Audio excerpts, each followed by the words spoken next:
isotonicity is nothing but, when the osmotic pressure of your preparation is similar to the osmotic pressure of your blood cells, then it is what we say that the preparation is isotonic in nature.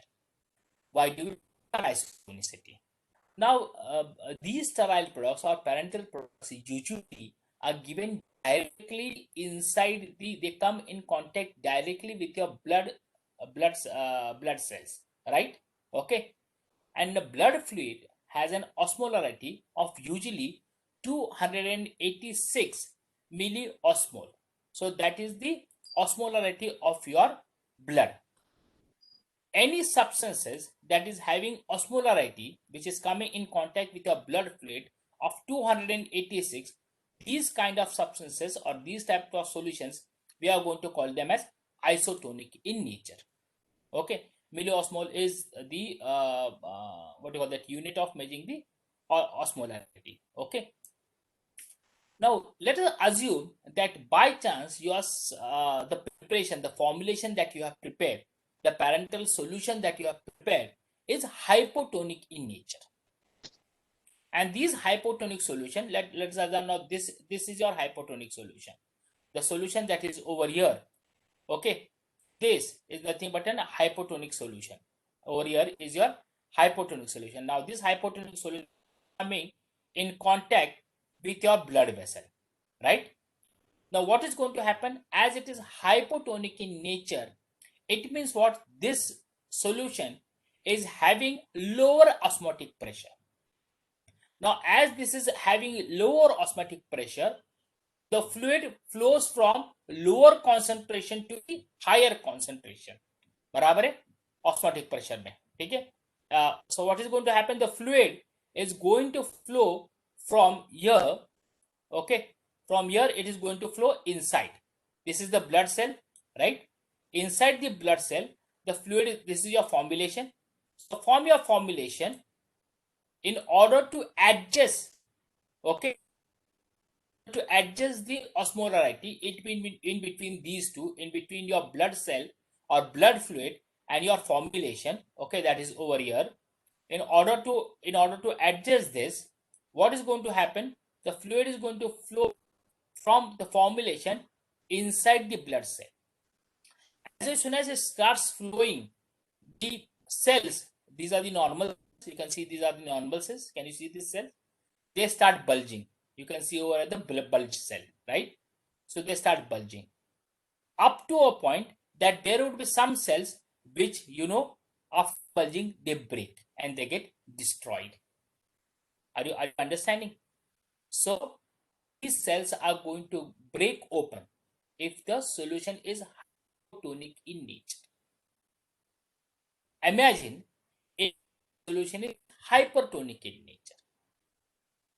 Like what is happening is the formulation that is putting, okay, is having osmotic pressure more, right?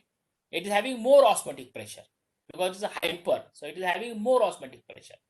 As it is having more osmotic pressure, so what is going to happen, the solution that is there inside the blood vessel, so blood vessel, inside the blood vessel, and this is your formulation. In earlier case, what happened, this was the reaction that happened, right? When it was, now it is hypertonic in nature. So from the blood cells, the liquid, that is water, is going to flow outside inside the formulation in order to maintain the pressure. Okay, so in order to maintain, these fluids are flowing outside.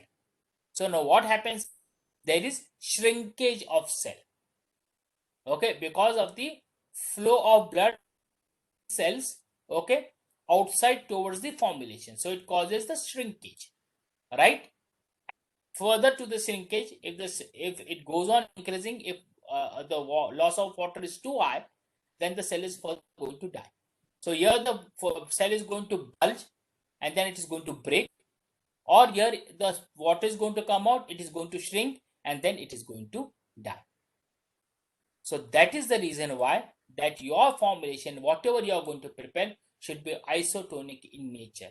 Otherwise, it will lead to shrinkage, it will lead to bulging and breakage of the cell, RBC, or it will cause shrinkage and death of the RBC, right? Hence, you have to maintain the isotonicity of the preparation.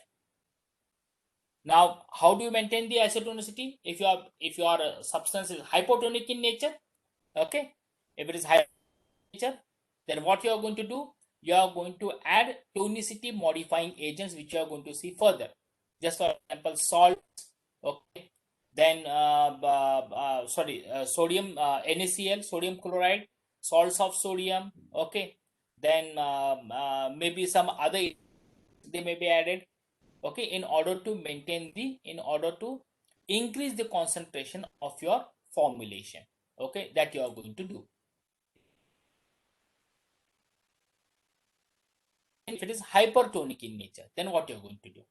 Now, if it is hypertonic in nature and if the osmolarity is near about 360 milliosmol, okay, in that case they would not be that much harmful if you are giving it by IV routes.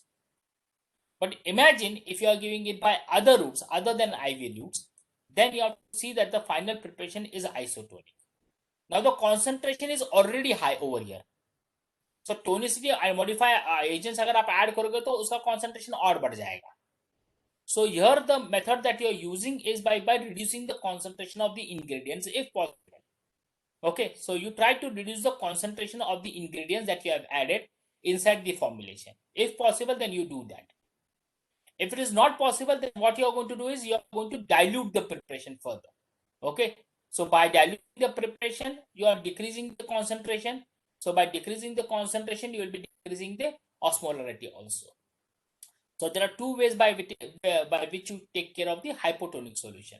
Okay, hypotonic solution, you either reduce the concentration of the ingredients or you dilute the preparation.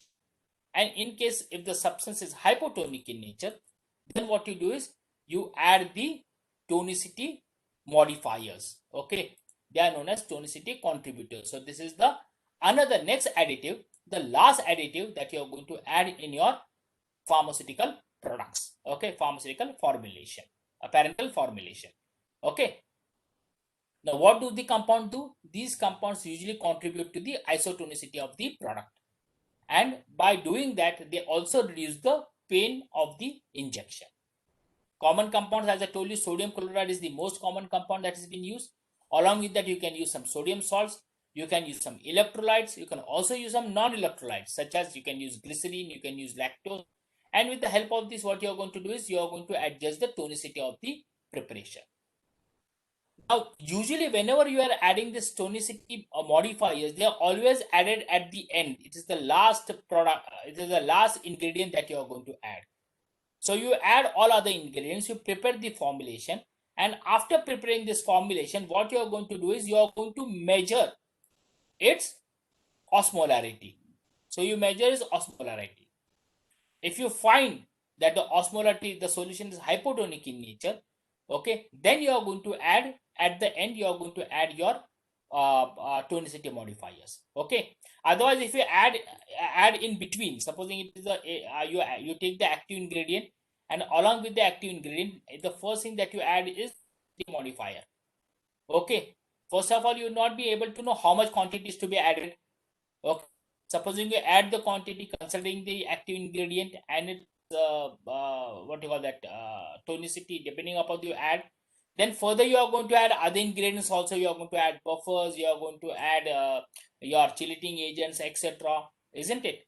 Now they also are going to contribute to the osmolarity. Okay, are you getting me? So that is also going to affect your